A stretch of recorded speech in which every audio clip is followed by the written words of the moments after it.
मुगल साम्राज्य ये सिर्फ एक नाम नहीं बल्कि हिंदुस्तान के इतिहास का एक बहुत बड़ा, बहुत ही अहम हिस्सा है। तो चलिए आज 300 साल लंबे इस सफर को फिर से जीते हैं और देखते हैं कि कैसे एक राजवंश आसमान की बुलंदियों से जमीन पर आ गया। लेकिन सबसे पहले ये सवाल कि आखिर मुगल हिंदुस्तान आए ही क्यों थे? क्या ये सिर्फ दौलत की चमक थी जो उन्हें यहाँ खींच लाई, या कहानी में कोई और भी पहलू था? और देखिए, वो सिर्फ आए नहीं बल्कि यहां टिक गए। पूरे 300 साल, 3 सदियों तक इस जमीन पर हुकूमत की। ये इतिहास का कोई एक छोटा सा चैप्टर नहीं बल्कि अपने आप में एक पूरी किताब है। तो इस कहानी की शुरुआत होती है एक ऐसे शख्स से जिसकी जिद और जिसके इरादों ने हिंदुस्तान का नक्शा ही बदल कर रख दिया। नाम था ज़हीरुद्दीन मोहम्मद बाबर। तो ये बाबर था कौन, समझिए। उसकी रगों में इतिहास के दो सबसे बड़े योद्धाओं तैमूर और चंगेज खान का खून दौड़ रहा था। किस्मत देखिए, सिर्फ 12 साल की उम्र में उसे अपनी ही रियासत से निकाल दिया गया। वो सालों तक भटकता रहा, फिर उसने काबुल पे कब्जा तो कर लिया, पर उसकी नज़रें, उसके सपने इससे कहीं बड़े थे। और उसकी नज़रें टिकी थीं हिंदुस्तान पर। उस जमाने में हिंदुस्तान को यूं ही सोने की चिड़िया नहीं कहते थे, और बाबर ये बात अच्छी तरह समझता था कि अगर एक ताकतवर साम्राज्य बनाना है तो दौलत चाहिए, और उस दौलत का सबसे बड़ा खजाना हिंदुस्तान ही था। और यहीं से मैदान सचता है उस लड़ाई का जिसने न सिर्फ दिल्ली का सुल्तान बदला बल्कि हिंदुस्तान का मुकद्दर भी हमेशा के लिए बदल दिया। पानीपत की पहली लड़ाई। साल था 1526। पानीपत का मैदान।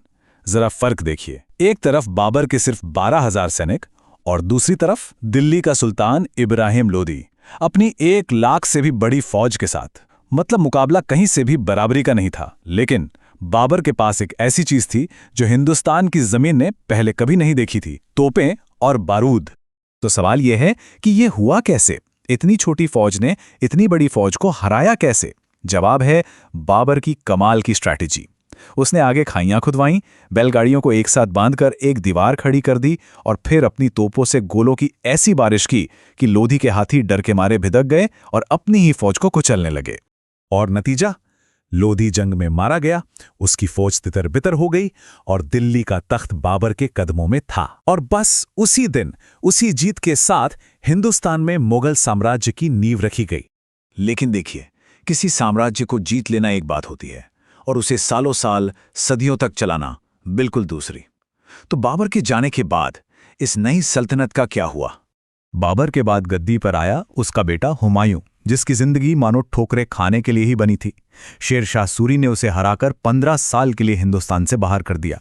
किसी तरह बड़ी मुश्किल से उसने दिल्ली वापस तो जीती, पर सिर्फ 1 साल बाद अपनी ही लाइब्रेरी की सीढ़ियों से गिरकर उसकी मौत हो गई। ऐसा लगा कि मुगल साम्राज्य की कहानी शुरू होने से पहले ही खत्म होने वाली थी। और फिर इतिहास के पन्ने पर एंट्री होती है अकबर की। कई लोग उसे सबसे महान मुगल बादशाह मानते हैं। सोचिए, सिर्फ 13 साल की उम्र में उसे ताज पहना दिया गया। उसने पानीपत की दूसरी लड़ाई में जीत हासिल करके इस डगमगाते साम्राज्य को संभाला।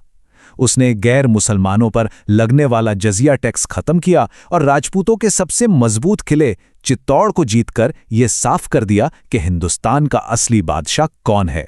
और अकबर के ही दौर में मुगल साम्राज्य अपनी सबसे बड़ी बुलंदी पर पहुंचा।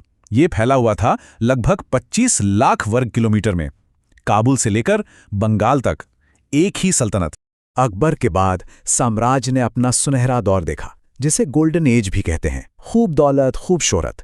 लेकिन अक्सर ऐसा होता है कि सबसे तेज चमक के पीछे ही एक गहरा अंधेरा भी शक्ल ले रहा होता है। ये दौर था शाहजहां का। इस दौर में मुगलों की दौलत सिर्फ खजानों में नहीं बल्कि दुनिया की सबसे खूबसूरत इमारतों में नजर आने लगी। बेहिसाब पैसा अब संगमरमर में ढल रहा था। और क्या क्या नहीं बना। सबसे पहले तो मोहब्बत की वो अमर कहानी, दुनिया का अजूबा ताजमहल। फिर दिल्ली का दिल और हिंदुस्तान की ताकत का निशान लाल किला। और आगरा के किले के अंदर वो चमकता हुआ नगीना, मोती मस्जिद।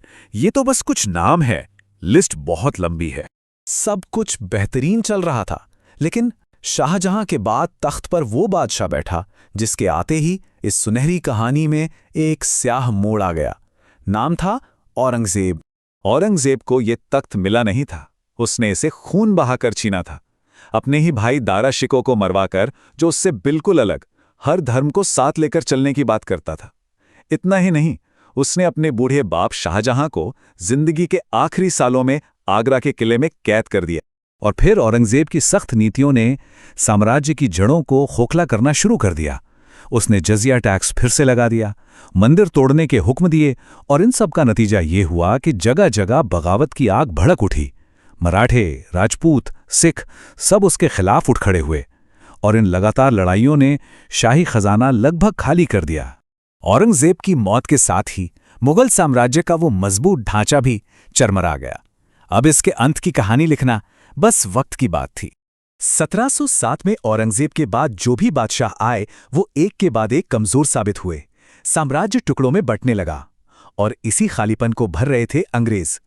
आखिरकार हालत ये हो गई कि आखिरी मुगल बादशाह बहादुर शाह जफर की हुकूमत सिर्फ दिल्ली के लाल किले की दीवारों तक ही सिमटकर रह गई।